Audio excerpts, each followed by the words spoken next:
ஆண்டவரே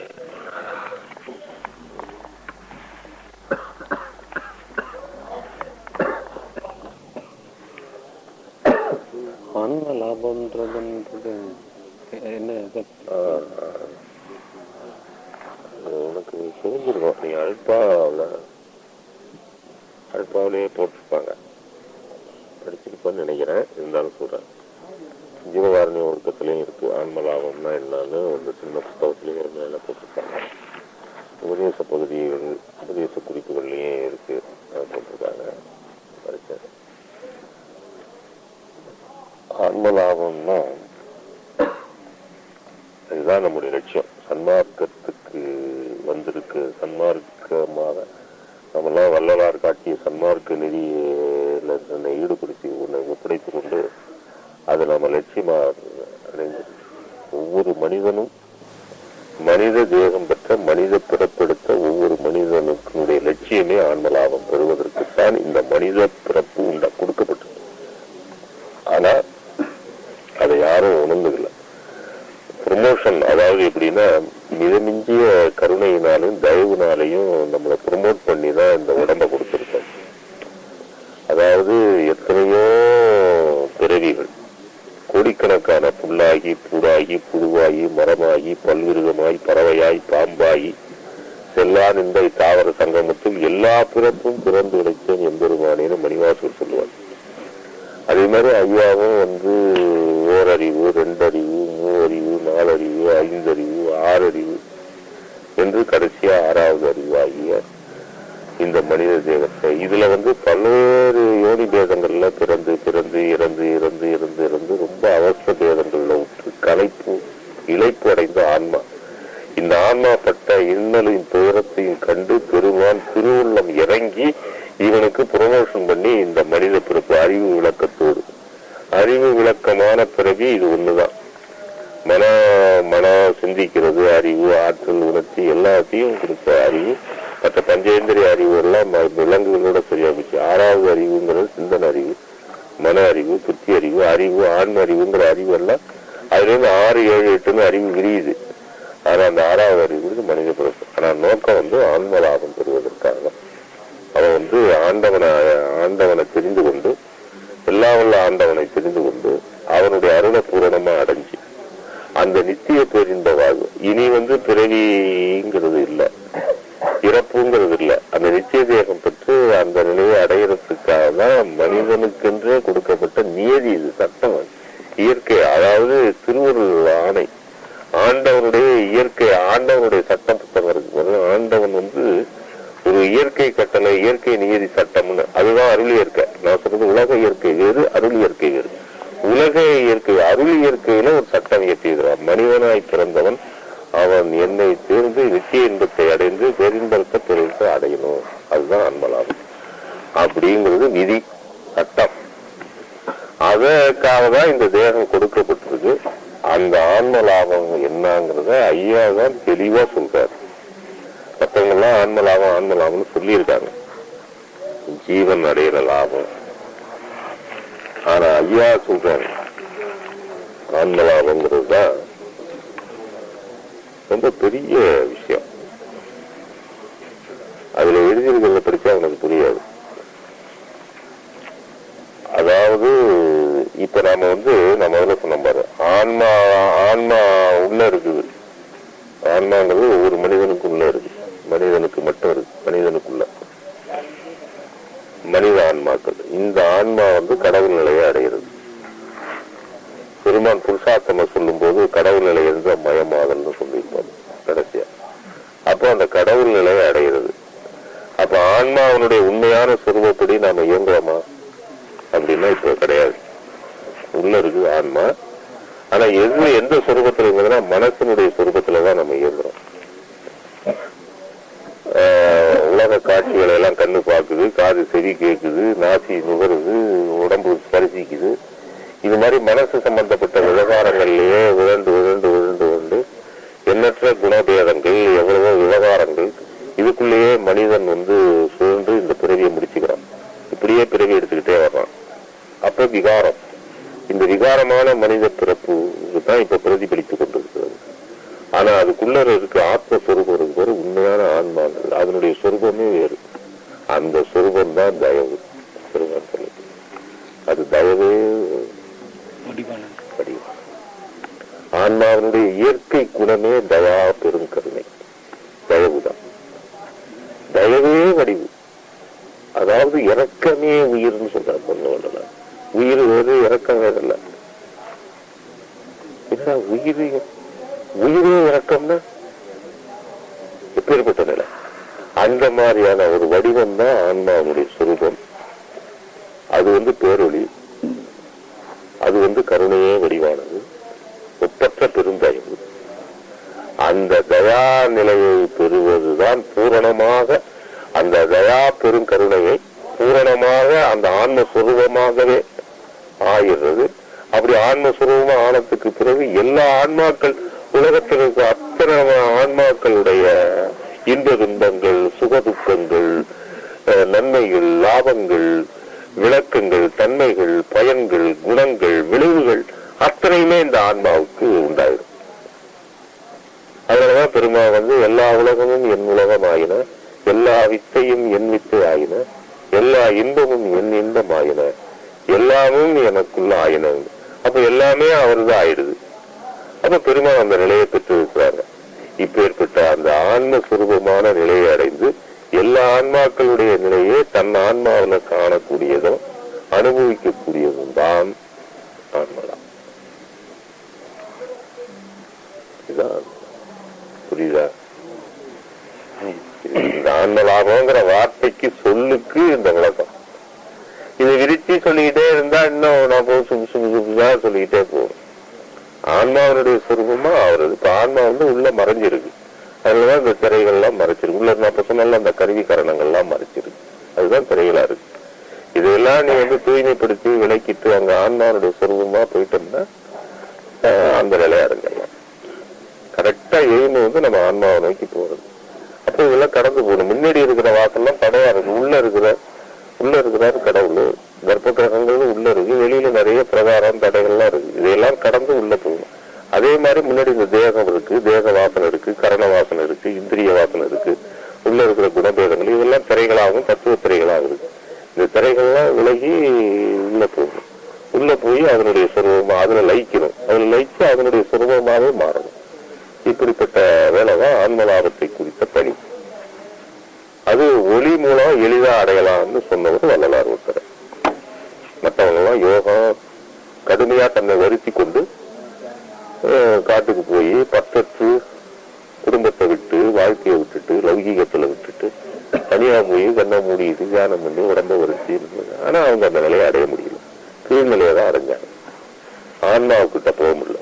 ஒரு ஜீவ நிலையோட நின்னாங்க. இந்த ஜீவனு கீழே இந்த நிலை, அதுக்கு பல நிலை படிகள் இருக்கு, அதுல இருந்தாங்க. ஆனா ரொம்ப எளிமையா ஒளி, ஏன்னா உள்ள இருக்கிறது ஒளி, வெளியிலையும் ஒளியை வச்சாரு. ஒளி மூலம் கரெக்டா ரூட்டை கொடுத்தாரு. இவர் ரொம்ப அறிவுபூர்வமான ஒரு ரூட்டை கொடுத்து எளிமையா ஒளி மூலமா நீ ஊடுருவி வெகு விரைவா போக முடியும் என்று சொல்லி அந்த ஆன்மலாத்தை பெருமை. இதுதான் ஆன்மலா. ஒரு ஆன்மாக்கும் இன்னொரு ஆன்மாக்கும் எந்த விதத்துல இருக்கு? ஆன்ம இப்ப தொடர்பு உண்மையிலேயே எல்லாமே ஆன்ம உரிமை. ஐயா சொல்றாரு ஆன்ம உரிமைன்னு சொல்றாரு. எல்லா ஆன்மாக்களும் நமக்கு ஒரு தொடர்புடைய ஆன்மாக்கள் தான். ஆனா இப்ப அந்த ஆன்ம நேரம் இல்லை. ஆனா உண்மையிலேயே ஆன்மாக்கள்ங்கிறது ஒண்ணுதான்.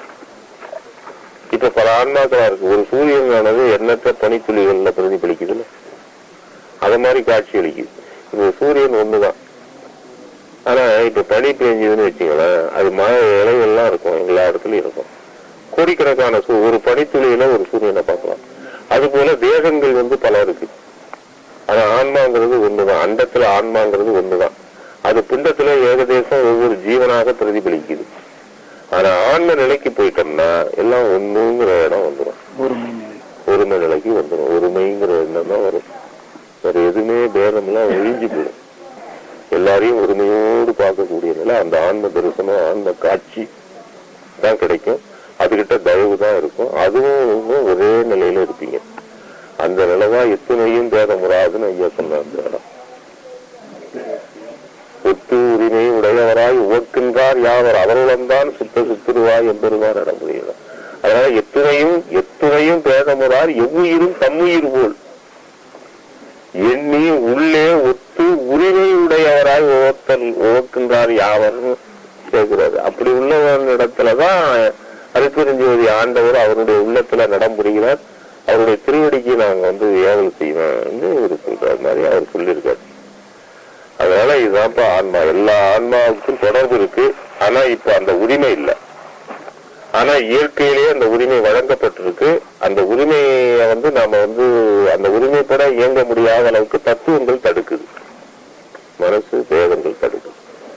இந்த பேதங்களை ஒழிச்சா எல்லா ஆன்மாக்களுடையும் நமக்கு உரிமை இருக்கு. அது ஜீவகாருண்ய ஒழுக்கத்துல சொல்லுவாரு, அது ஆன்ம உரிமை என்பது. ஒரு சகோதரனுக்கு ஒரு துன்பம் ஏற்பட்டால் இன்னொரு சகோதரனுக்கு அவன் துன்பப்படுகிறான் என்பதை அறிந்து அந்த துன்பத்தை துடைக்கிறான். அதுபோல ஒரு ஆன்மா, அது சகோதர பாசம் அப்படின்னு எழுதுறாரு. இப்ப சகோதர பாசம் அதை உதாரணம் சொல்றாரு. ஒரு தாய்க்கு இப்ப ஒரு சகோதரன்னா யாரு? கூட பிறந்தோம். அவனுக்கு ஒண்ணுன்னா இவனுக்கு துடிப்பான், இவனுக்கு பண்ணுவான்னு அந்த பழைய இதை வச்சு எழுதுறாரு. இப்ப இந்த காலத்துக்கு போகணுமான்னு கேட்கக்கூடாது. அது அதே மாதிரி அது போல ஒரு ஆன்மாவுக்கு ஏற்படக்கூடிய ஒரு துன்பத்தை சுகத்தை இன்னொரு ஆன்மாவுக்கு அது சுக துக்கங்கள் அந்த ஆன்மாவை சேரும் அடையும். அது பழைய ஆன்ம உரிமைங்கிறது. அது போன முறையே அந்த ஆன்மா அந்த உரிமையில இருந்தது, இப்பவும் இருக்கு, இனியும் வரும். ஆனா அவ்வாறு இருந்தும் அந்த சகோதர உரிமை ஏன் உண்டாகவில்லை பல ஜீவர்களுக்குன்னு கேள்வி வருகிறார். ஏன் ஜீவகாருண்யங்கிறது ஏற்படல அப்படின்னு ஒரு கேள்வி கேட்டு அந்த புத்தகத்துல காரணம், அந்த கரணங்கள் தடிப்புள்ளதாக இருக்கு. ஆன்மா அறிவை மறைத்து கொண்டிருக்கக்கூடிய அஞ்ஞானம் என்பது உள்ளே புகுந்திருக்குங்கிறார். ஆன்ம அறிவை, இந்த சகோதர உரிமை தோன்றுவதற்கு ஆன்ம அறிவை விசேஷிக்கணுங்கிறாரு. ஆனா இப்ப யாருமே ஆன்ம அறிவுல இல்லை. நம்ம ஒரு மன அறிவு புத்தகம்ல புத்தி அறிவுலையும் மனசு அறிவுலையும் தான் கிடக்குறோம். நம்ம படிச்சது படிப்பு இது எல்லாமே இந்த புத்தியிலேருந்து வர்றது. விஞ்ஞானம், பெரிய பெரிய விஞ்ஞானம் கண்டுபிடிப்பு எல்லாமே இந்த புத்தியிலிருந்து. இந்த புத்திக்கே அவ்வளவு ஆற்றல் இருக்கு. ஆனா ஆன்மாவுக்கு போகல. ஆன்ம அறிவுக்கு போனா உலகம் பூரா நேரத்தோடு அழிக்கிற எண்ணத்துக்கே போகாது. அந்த மாதிரியான எண்ணத்துக்கே வராது. அது ஆன்மாவுடைய நிலை. அதனால ஆன்ம அறிவை விளக்கமின்றி மூடி இருக்கக்கூடிய அஞ்ஞானம் என்ற திற, அதுக்கு உபகாரமா கடவுளால் கொடுக்கப்பட்ட அந்த மனம் முதலிய அந்த கரணங்கள் தடிப்பு ஏறி போய் கிடக்கு. தடிப்புன்னா என்ன? பாசி பிடிச்சு போய் கிடக்கு. முதல்ல அதையெல்லாம் சுத்தம் பண்ணும். அதுக்குதான் வெளிச்சம், ஒளி வெளிப்பாடு. இதெல்லாம் சுத்தம் படுத்தி இதெல்லாம் அந்த அஞ்ஞான திரைய விளக்கி மனசுல படிஞ்சிருக்கிற அந்த பாசி படிஞ்சிருக்கக்கூடிய கரண கண்ணாடி, மனங்கிற கண்ணாடியில இருக்கிற அந்த புகைய அஞ்ஞான காசத்தையும் விளக்கிட்டு பாத்தீங்கன்னா பிரகாசமா இருக்கும் மனம். அதுதான் அந்த பௌர்ணமி நாள். அது சார்ந்து அதுக்காக அந்த பௌர்ணமிங்கிறது மனம். அந்த இது உள்ள இருக்கிற பிரகாசம் அதுல வெளிப்பட்டு இதுதான் ஐயாவுடைய மெத்தேடு சொல்லி வச்சது. அதனால எல்லா ஆன்மாவுக்கும் இயற்கையிலேயே உரிமை இருக்கு. ஆனா மனிதனிடத்துல அந்த உரிமையை அவங்க படுத்த முடியாம காரணம் இருக்கிறது. அந்த தடைகள் இருக்கு, திரைகள் இருக்கு, பேதங்கள் இருக்கு. அதுதான் காரணம். ஒரு ஆன்மாக்கும் தொடர்பு இருக்குன்றது உண்மை. அது விதி, சட்டப்படி. ஒரு ஆன்மா செய்யற பாவமோ புண்ணியமோ அடுத்தவங்களுக்கு பாதிக்குமா? ஆன்மா பாவ புண்ணியம் செய்யாது. நான் ஆன்மா தான் தயவே வடிவா இருக்குன்னு சொல்றேன். அந்த கரணங்கள் தான் அது. இப்போ ஆன்ம பக்குவத்துல இல்ல. நாமெல்லாம் சொல்றது விளங்குதா? ஆன்மாவனுடைய இயற்கையான சுபாவம் தயவே வடிவானது உள்ள இருக்குது. ஆனா அந்த இயற்கையான சுபாவம் தான் இப்ப வெளிப்படுதான்னா இல்ல. அது காரணம் என்னன்னா ஆன்மாவை அநேக திரைகள் மறைத்து இப்ப மூடமான நிலையில தான் நம்ம இருக்கோம். ஜீவ நிலையில இருக்கோம்னு வச்சுக்கேன். இப்ப நம்மள ஆன்மான்னு சொல்லக்கூடாது, ஜீவன் சொல்லணும். நாமெல்லாம் ஆன்மான்னா நம்ம என்ன சொல்லணும்? ஜீவித்து இருக்கக்கூடியவர்கள் சொல்லணும். முறைப்படி பார்க்க போனா ஜீவித்து கொண்டிருக்கிறார்கள். மனிதர்கள் ஜீவித்து கொண்டு, ஆடு மாடு ஜீவிக்குதுல்ல, புழைத்துக் கொண்டிருக்கிறார்கள். அப்படிதான் மக்கள் சமூகம் அப்படிதான் வாழ்ந்துருக்கு. உயிர் வாழலையா? இல்லையே. உயிர் வாழ்க்கை வேறு, ஜீவித்திருப்பது வேறு. ஜீவித்திருக்கிற மாதிரி அர்த்தமில்லாத வாழ்வு, லட்சியமற்ற வாழ்வு. கண்ணுக்கு எது சுகமோ அதை பார்க்கறது, காதுக்கு எது கேட்கறது அதை கேட்கறது, உடம்புக்கு எது சரிசுமோ அதை கேட்கறது, சுகமா இருக்கிறது, பொருள் செய்யறது, சம்பாதிக்கிறது, கல்யாணம் பண்றது, புள்ள குட்டி பெற்றது, சோறாக்குறது, சாப்பிடுறது, நாக்கு சாப்பிடுறது, நோய் வந்தா அனுபவிக்கிறது, கடைசியா மாட்டு போறது. முடிஞ்சு போச்சா? என்ன வாழ்க்கை? இப்பேற்பட்ட மனித தேசமும் அறிவும் கொடுத்து நம்ம இந்த வாழ்வு, இது இப்படி ஒரு அர்த்த வாழ்வு தேவையா? நமக்கு எந்த நோக்கத்துக்கு? அதைத்தான் இப்ப ஐயா சிந்திக்க வச்சாரு. அதைத்தான் திறந்து காட்டி நமக்கு சிந்திக்க வச்சவர் ஐயா. நீ வந்தது இதுக்காகப்பா, உன்னுடைய நோக்கம், நீ லட்சியத்துக்காக வந்திருக்கிற. இந்த லட்சியத்தை இருந்து கொண்டு உன்னுடைய லௌகீக வாழ்க்கையை சீர்படுத்திக்க. லௌகீகம் தடை இல்ல, ஆனா லட்சியத்தோடு இருப்பானே, ஆனா லௌகீகம் அவனுக்கு பூர்த்தி ஆகும். ஏன்னா அருள் உரியன்னு எல்லாம் ஆகும். அந்த அருளே உங்களுக்கு எல்லாத்தையும் சம்பாதிச்சு கொடுக்கும், எல்லாத்தையும் தேடி கொடுக்கும். எது தேவையோ அது எல்லாத்தையும் நிறைவுபடுத்தி கொடுக்கும். நம்ம ஒன்றும் பேராசையா அதிகமா அளவுக்கு மீறி எல்லாம் மீறி வரம்பு கடந்தெல்லாம் நம்ம நினைக்க போறதில்லை. நம்ம நெறியில இருக்கிறதுனால நமக்கு எதுவுமே தெரியும். எது எவ்வளவுக்கு வேணும், எப்படி இருக்கணும், எப்படி வாழணும், அதுக்கு உண்டானது அது செய்யும். ஆனா தேட வேண்டியது அதுதான். அதனால நாமெல்லாம் இப்ப ஜீவ நிலையில இருக்கிறதுனால அந்த இது இல்லை. ஆன்மாவுக்கு பாவ புண்ணியம் கிடையாது. அது தெய்வ வடிவா இருக்குது. அதுக்கு ஏது பாவ கர்மா ஏது, புண்ணிய கர்மா ஏது? ஆன்மாங்கிறது ரொம்ப அபூர்வ பொருள், அது அதீத பொருள். அது உள்ளுக்குள்ளார உள்ள இருக்கு, கடந்து இருக்கு. அதனால கடவுள்னு பேரு. அந்த ஆன்மாதான் கடவுள். அது கடந்து இருக்கு, எல்லாவற்றையும் கடந்து இருக்கு. ஸ்பேஸ் பாக்குற, ஸ்பேஸ்ல எவ்வளவு தூரம் யாரு போயிருக்கா? ஒன்றுவா விஞ்ஞானியா? வல்லவார விடவா விஞ்ஞானம்? இந்த ஸ்பேஸுக்கு எண்டு வரைக்கும் போனவர். ஒரு எம்மி அளவு கூட விஞ்ஞானம் ஸ்பேஸ்ல போகல. ஒரு சேட்டன் ஒரு சின்ன ஒரு சிறு பகுதியை இது பண்ணிட்டு இருக்கு. 16 கோடி 15 கோடி 85,86,00,000 மைல் 16 நாம் 16 கோடியில இருக்கு சூரியன்.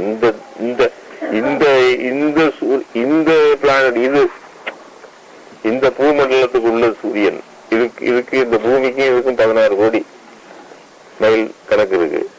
இந்த 16 கோடியில இருக்கிறத ஏதாவது ஃபைனல் பண்ண முடிஞ்சுதா? அவனால கண்டுபிடிக்க முடிஞ்சுதா?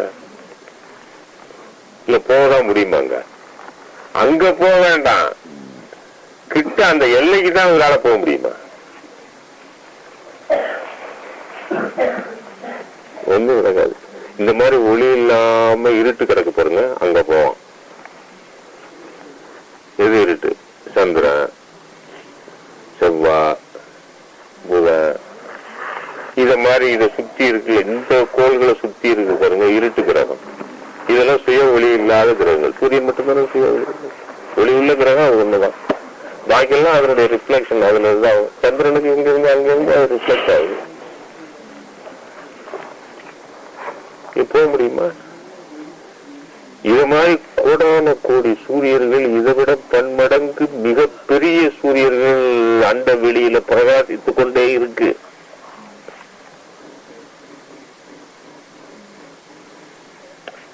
இப்ப இத பத்தி பேசினாலே ரொம்ப பயங்கரமா போகும். பெருமான் ஒருவர் தான் அப்படின்னா எவ்வளவு பெரிய ஆளு ஐயா, அத்தனையே அறிஞ்சு போயிருக்கிறாருன்னு. எவர் எக்ஸ்பெக்டிங் யூனிவர்ஸ், இது அண்டம் விரிஞ்சுக்கிட்டு இருக்கோம். இது மாதிரி சரி, இந்த இது அதான் இருக்கு, இது எல்லையா அழைக்கவே முடியாது. இப்ப நீங்க பாக்குற நட்சத்திரங்கள் இருக்கு, இந்த நட்சத்திரங்கள்லாம் நீங்க எது நட்சத்திரம் பார்க்க போனாங்க, எவ்வளவு நட்சத்திரம் ஸ்டார்ஸ் எல்லாம் இருக்கு, அதெல்லாம் எவ்வளவு கோடிக்கணக்கான மைல்களுக்கு அப்பால இருக்கு, பல கோடி மைல்களுக்கு அப்பால, நூற்றுக்கணக்கான கோடி, 1000 கோடிக்கு அப்பால இருக்கு. சரி, இதுக்கு இதை அளக்க முடியுமா? குறுக்கு நெலுக்கு தூரம் இடை ஏதாவது செய்ய முடியுமா? இது சிந்திச்சு என்னதான் நாம ஒரு அணு, பூமியே அணு. இந்த ஸ்பேஸ பத்தி சிந்திச்சா பூமி அணு, பூமி அணுன்னா இதுல இருக்கிற ஜீவராசிகள்